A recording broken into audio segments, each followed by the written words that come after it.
Testing 1, 2, 3.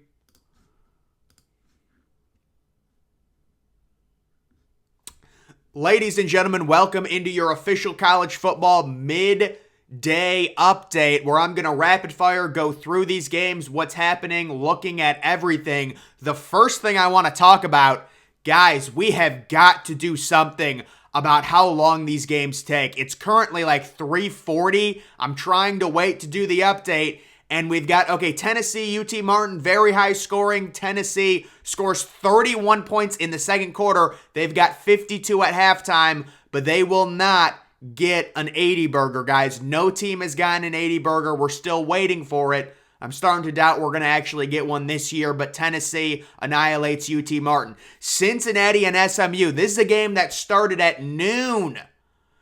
It's still going on. SMU calling timeouts. They're making a comeback. They've outscored Cincinnati in the fourth quarter, but Cincinnati has been in control of this game.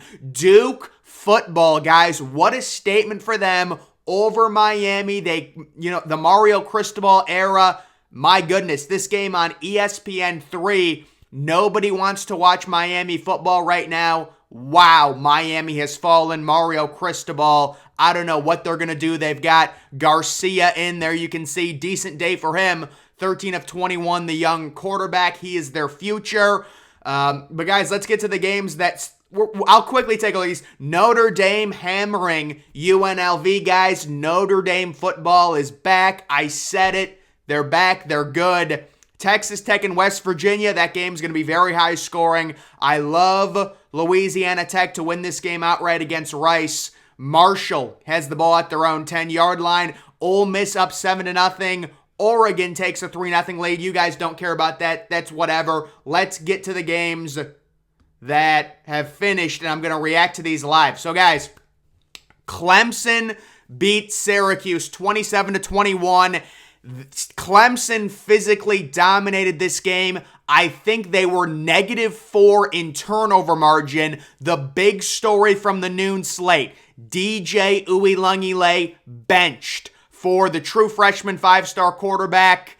Clemson running the ball. They had like 60 rush attempts in this one. This was the Will Shipley game, kind of a mini Christian McCaffrey type running back. 27 carries, 172 yards. Syracuse could do nothing on the lines. The only reason they were winning this game was due to turnover luck. In the first half, Clemson was going in. Oh my good. Oh, I thought that was in a game. Guys, I was looking at this receiver. I was like, he had 25 catches for 254 yards in a game, but that's the whole season. That would just distract me for a second. I was like, but guys, the bottom line here, Clemson should have covered the 13.5. They physically dominated this game just like I said they would. They had fluke bad turnover luck, but they do have a quarterback issue. I give Syracuse credit for shutting down DJ Uiagalelei, but Clemson's defense physically dominated this game, and they do end up winning. It's a solid win, but they didn't cover 27-21. Kent State wins 33-27. They don't cover the 19-point spread. Their starting quarterback was out. The spread immediately gets bet down to 16, and they still don't cover. Ohio State, guys. How about Ohio State's offense? I've got two major concerns right now for the Buckeyes offense. Number one, it's C.J. Stroud still struggles with contact. He doesn't like being hit. If I'm Penn State next week, I am hitting C.J. Stroud. I'm blitzing him first down, second down, third down. Make him uncomfortable. And then, guys, Ohio State's rushing game, especially in third and shorts, it is so bad. Mayan Williams got nothing going. Trevion got nothing going. JSN re-injures himself. That's 3 games for JSN, 3 injuries. I don't know what you do with him. It seems like the hamstring, we'll see if he wants to come back. I think it's getting to be an issue with JSN where NFL teams are going to start looking at this and consider him injury prone. He's played in 3 games. He's been injured all 3 games this season. We'll see if JSN comes back. And guys, by the way, Cincinnati does hang on to beat SMU. SMU does cover the 3.5-point spread late. They had the 2-point conversion. They didn't get it. So Cincinnati hangs on. That's a good win for Cincinnati on the road even though they kind of blew the cover on that one. Guys, getting back to Ohio State, Ryan Day, to me, I was disgusted with the performance by Ryan Day, coming off a bye, burning 2 timeouts in the first quarter, running the ball on 3rd and 3. You've got to embrace your offense. You're a pass-first team. If it's 3rd and 3, throw the football. Okay? Unless you get an extremely favorable box, you need to throw the football. I think Ryan Day is getting too caught up into this constant, obsession with we got to be balanced. We got to run the ball. You're a passing team. You have CJ Stroud. He's currently projected to be the number 1 overall pick. You have 4 first-round receivers. Use them. Okay? I'm not saying throw the ball 100% of the time, but you need to do what you are. When Alabama had Mac Jones and Devontae Smith, they threw the football. Okay? You adjust to what you have. You don't say we have to run this many times because we want to have a balanced offense. You do whatever you have to do.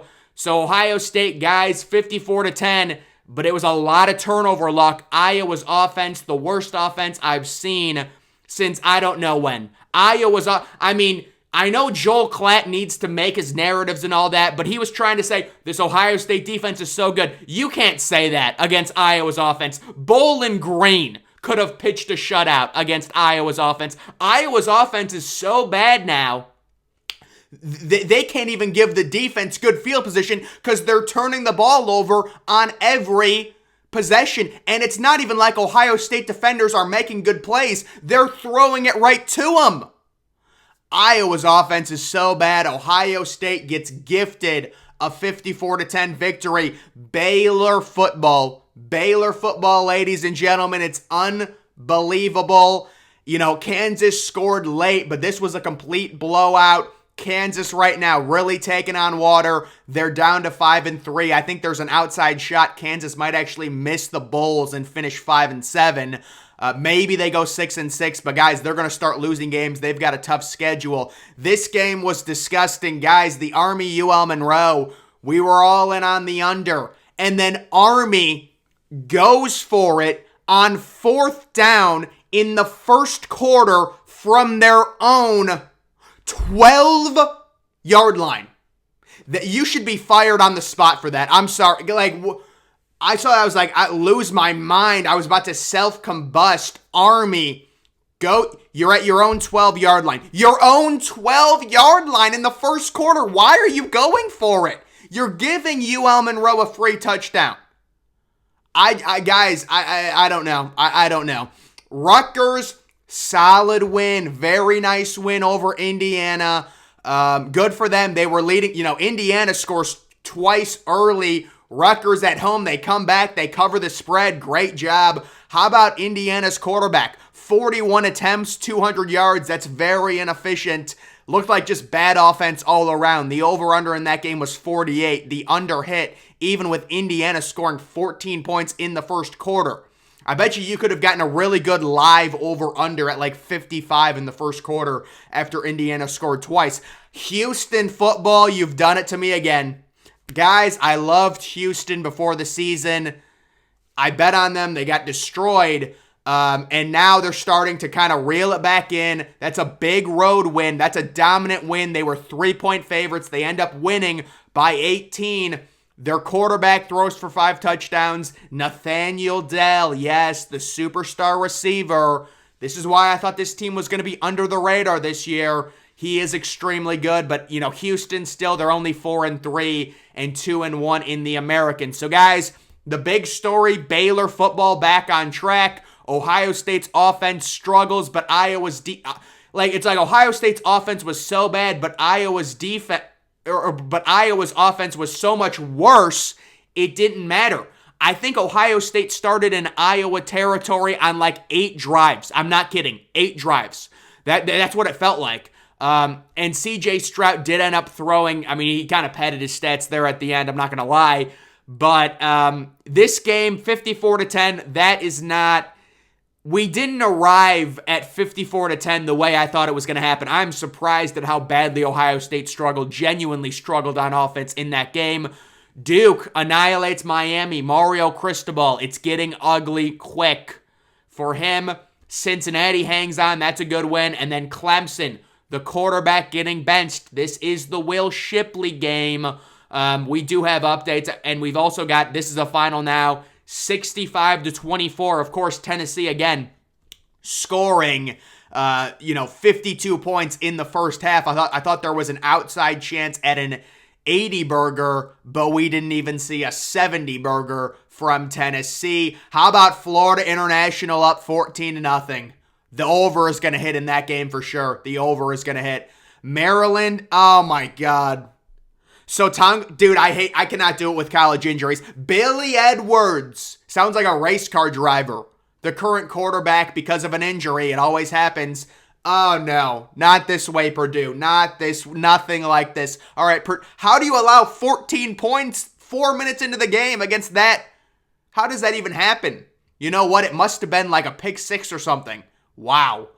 Liberty up 3-0. I don't know how BYU's defense holds them. Tulane. Guys, Tulane football is good. They're already up 14-0.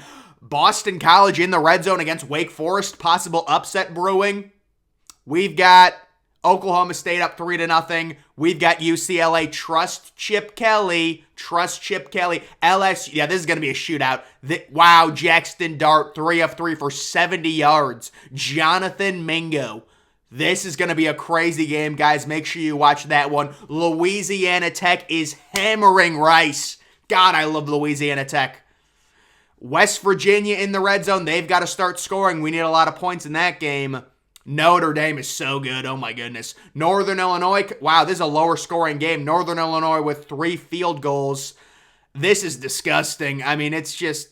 It's sad what's happening to Central Michigan football. But guys, that is going to do it for my midday update. Make sure you follow me on Twitter. Link to that's always in the description. I'm, of course, the Depressed Ginger. Thank you for watching.